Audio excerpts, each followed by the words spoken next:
if you're going to use the Bible as the plumb line for what you do, you will only do it according to the way you interpret the Bible.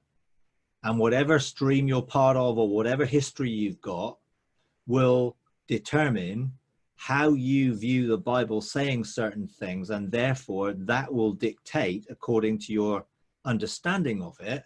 And we have 40,000 groups of people all doing something using the Bible, and most of them are contradictory to one another. So I wouldn't use the Bible to frame the precepts, statutes, and laws of God.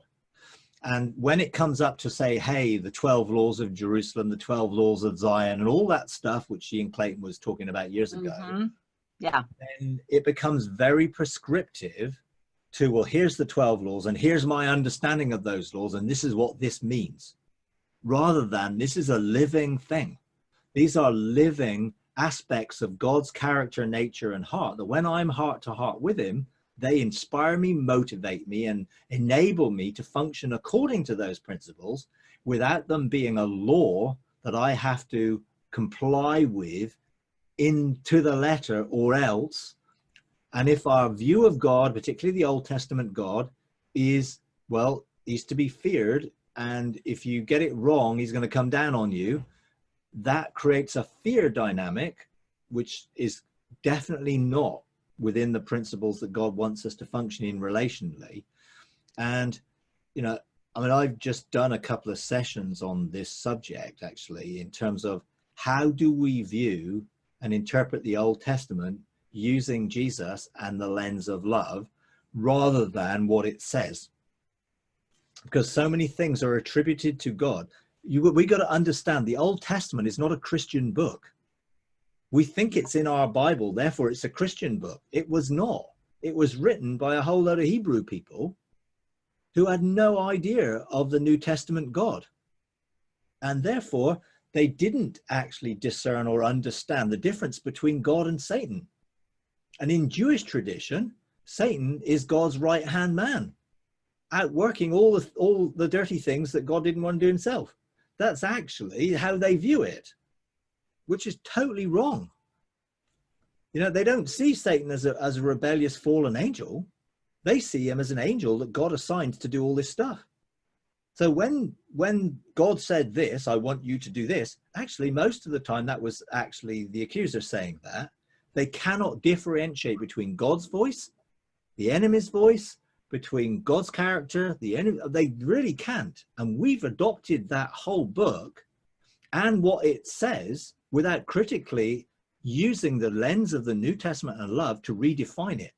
Therefore, the early church and the rabbinical schools, they often used a 4-level approach to discernment. Yes, it's what it says. That's the first level. And I think there's a technical term for it. I think the Padesh, which is an acronym, I think, of sorts, to describe the 4 levels. So you have, here's the obvious grammatical meaning of this thing, historical, whatever you want to say. And then you have the hint, which means the allegory. What is this really getting at? And of course, Jesus comes along and he basically takes those Old Testament things and he applies them to himself. Well, I'm the temple, and then you're going to be the temple. And, you know, I am this and I am that. And everything then was treated allegorically. And the early church fathers allegoricalized the Old Testament, and they did not take it literally that God destroyed all these people, told Israel to destroy all these people, because God didn't. Because he's the same God as Jesus revealed as love. And he didn't kill anybody. It's impossible for God to kill anybody because he's life. So, but we've attributed so much to him because that was the traditional way they wrote in idiomatic format how God functioned. And often they chose to walk independently of God, and therefore they walked outside of God's protection and provision, and they suffered the consequences of them choosing to walk that way. God didn't punish them. You know, like they made a covenant with God to follow him and not follow our other gods. And then they broke that covenant over and over and over again. And every time God says, okay, you've chosen to walk under your own understanding here. So let the gods of the Philistines look after you then if you're going to follow them. So This is, you're walking away from this. God didn't say, right, you're going after the gods of the Philistines, I am going to punish you. No, the consequences of the curses of the covenant that they made and broke now became what they reaped because they sowed. God didn't do any of it.